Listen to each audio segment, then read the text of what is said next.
Di halaman, ada keheningan. Hanya wajah Lin Tianzuo.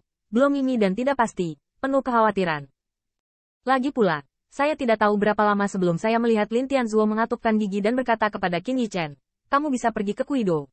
Tapi teman kecil Qin, kamu harus menjanjikan syarat kepada orang tua. Qin Yichen Jianmei sedikit mengernyit, kondisi apa? Tolong senior, Lin Tianzuo berkata, setelah pertempuran.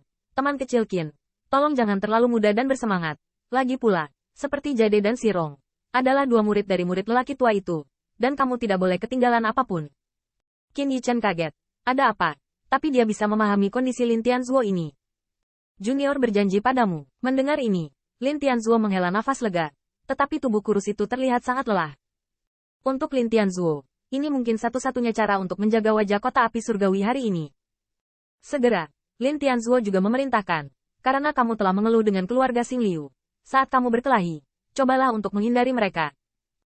Hal pertama yang harus dipertimbangkan adalah lautan kesadaran dan masa depan Anda, mengerti? Tanda seru. Lin Ruyu mengangguk dalam diam. Qin Yichen melirik keduanya, dan akhirnya harus memanfaatkan situasi tersebut. Namun, Lin Tianzuo tidak pernah berpikir bahwa pertimbangan pertama Qin Yichen sekarang bukanlah laut kesadarannya, tetapi laut kesadaran Xingkai. Dalam diam, Lin Tianzuo juga berkata kepada transmisi suara dua orang, sebagai batu giok, Sirong, Anda harus ingat bahwa jika teman kecil Qin akan menyinggung dua rumah Xing Liu sampai akhir, Anda cobalah untuk tidak terlibat, karena seorang guru saya tidak ingin Anda mengalami kecelakaan. Lin Ruyu mendengar ini, matanya bahkan lebih tidak rela. Meskipun ini terdengar agak tidak memuaskan bagi Qin Yi, guru melakukannya untuk mereka. Untuk sementara waktu, Lin Ruyu penuh dengan antusiasme, dan sekarang satu-satunya hal yang dia harapkan adalah setelah Qin Yi mengetahui detail dari dua rumah Xing Liu, dia tidak lagi sembrono seperti sebelumnya. Selanjutnya, kedua Lin Ruyu mencuri token giok mereka, dan sebelum Qin Yichen mengajukan pertanyaan, mereka secara proaktif meningkatkan kekuatan dan kecerdasan kedua keluarga Xing Liu. Setelah mendengarkan narasi kedua orang itu, Qin Yichen menggosok dagunya dan melihat ke bawah, tetapi sebenarnya matanya cerah. Tampaknya hubungan antara keluarga Liu dan keluarga Xing sangat baik, tetapi tidak peduli siapa itu, berani berdiri untuk menghentikan saya, maka Anda hanya dapat menginjak laut kesadaran mereka dan bergegas ke Sekte Abadi Tianma.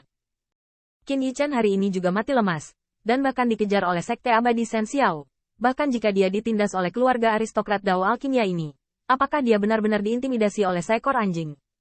Dalam beberapa hari berikutnya, Qin Yichen tidak pernah keluar lagi. Suasana meriah di City Lord Mansion, dan suara diskusi dari waktu ke waktu di halaman sepertinya tidak ada hubungannya dengan dia.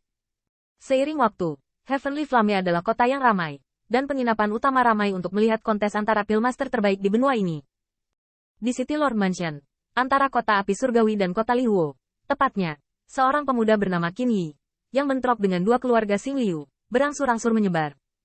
Namun, kebanyakan orang merasa mencibir berita ini sebagai lelucon.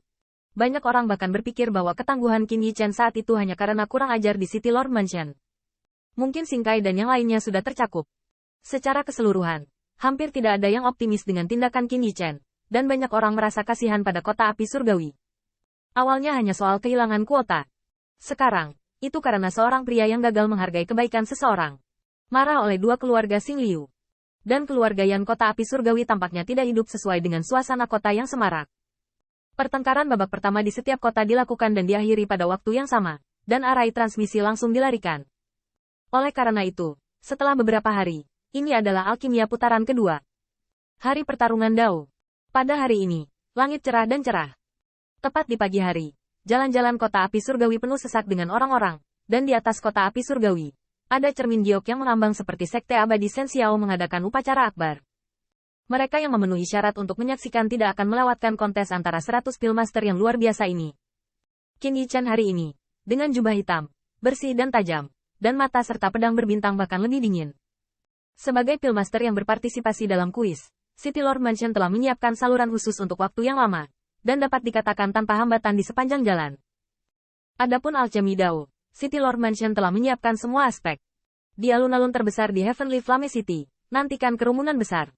Dengan sekelompok penjaga yang mengenakan battle armor menjaga ketertiban, lapangan tengah tampak rapi.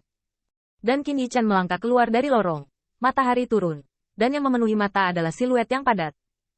Lin Ruyu, dua orang, berdiri di belakangnya, tampaknya memiliki beberapa titik kegugupan untuk 10.000 acara penting ini.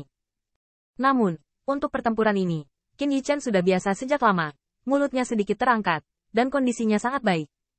Yang benar-benar patut mendapat perhatian Qin Yichen adalah siluet orang-orang yang berpartisipasi dalam kuis di tengah lapangan.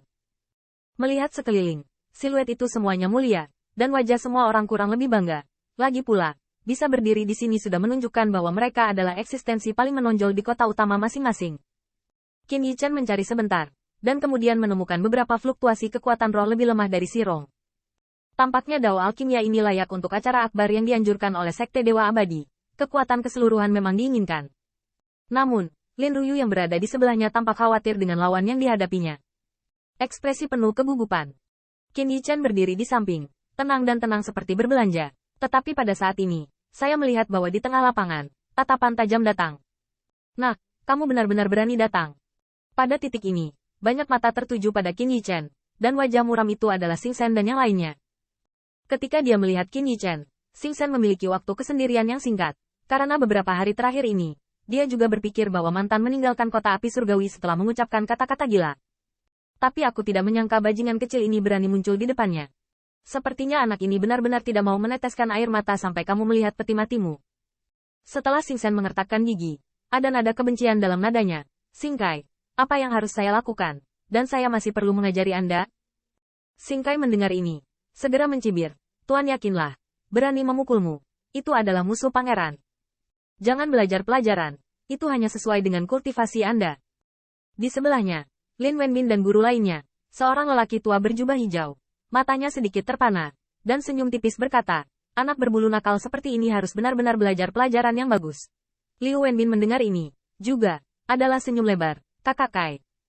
Jangan menakuti anak itu begitu kamu datang. Kalau tidak itu akan terlalu membosankan.